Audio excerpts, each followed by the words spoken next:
এখন থেকে কোনো বর্বর শাসন, কোনো বর্বর আইন প্রতিষ্ঠিত করা যাবে না।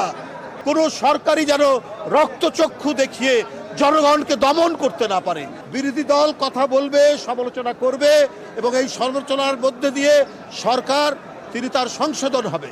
এখনো আপনার বাজার সিন্ডিকেট আছে। আজকে আইন শৃঙ্খলা পরিস্থিতির উন্নতি হচ্ছে না, বিভিন্ন জায়গায় চুরি ডাকাতি বাড়ছে। এখন থেকে কোনো বর্বর শাসন, কোনো বর্বর আইন প্রতিষ্ঠিত করা যাবে না।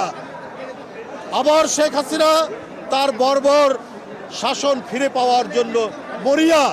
উনি আরেকটি পার্শ্ববর্তী দেশ থেকে আশ্রয় পাচ্ছেন। আশ্রয় পেয়ে তিনি নানা ধরনের বাংলাদেশের ভেতর উস্কানিমূলক কাজ এবং চক্রান্ত করার জন্য তার নেতাকর্মীদেরকে নির্দেশ দিচ্ছেন। কিন্তু জনগণের সাড়া না পেয়ে এখন তারা হরতাল আর অবরোধ করছেন অনলাইনে, জনগণের মধ্যে যেতে পারছেন না। কই উনার রক্ষাকারী বাহিনী? কোথায় তার যুবলীগ, ছাত্রলীগ? কোথায় তার র্যাব, পুলিশ, যাদের দিয়ে নির্বিচারে গণতান্ত্রিক শক্তির রক্ত ঝরিয়েছেন, লাশ করেছেন মাসুম বাচ্চাদেরকে?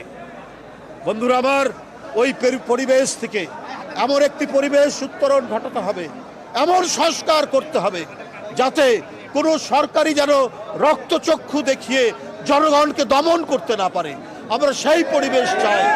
আমরা আমাদের স্বাধীন চিন্তা, স্বাধীন মতামত প্রকাশে কেউ যেন বাধা হয়ে না দাঁড়াতে পারে।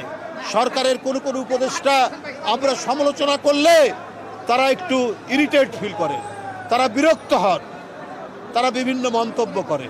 তাহলে অন্তর্বর্তীকালীন সরকার কেন? আপনারা উপদেষ্টার পদ থেকে ছেড়ে দিয়ে রাজনৈতিক দল করেন কেন? গণতন্ত্রে বিরোধী দল কথা বলবে, সমালোচনা করবে এবং এই সমালোচনার মধ্যে দিয়ে সরকার তার সংশোধন হবে। আজকে যদি চালের দাম বাড়ে, আমরা কথা বলবো না, সমালোচনা করব না, যেটা জনগণকে অত্যন্ত কষ্ট দেয়। হ্যাঁ, আমি বলি সরকার আন্তরিকতার সাথে অনেক জিনিস, অনেক বিষয় তারা গুরুত্ব সহকারে পদক্ষেপ নিচ্ছেন, কিন্তু এখনো আপনার বাজার সিন্ডিকেট আছে।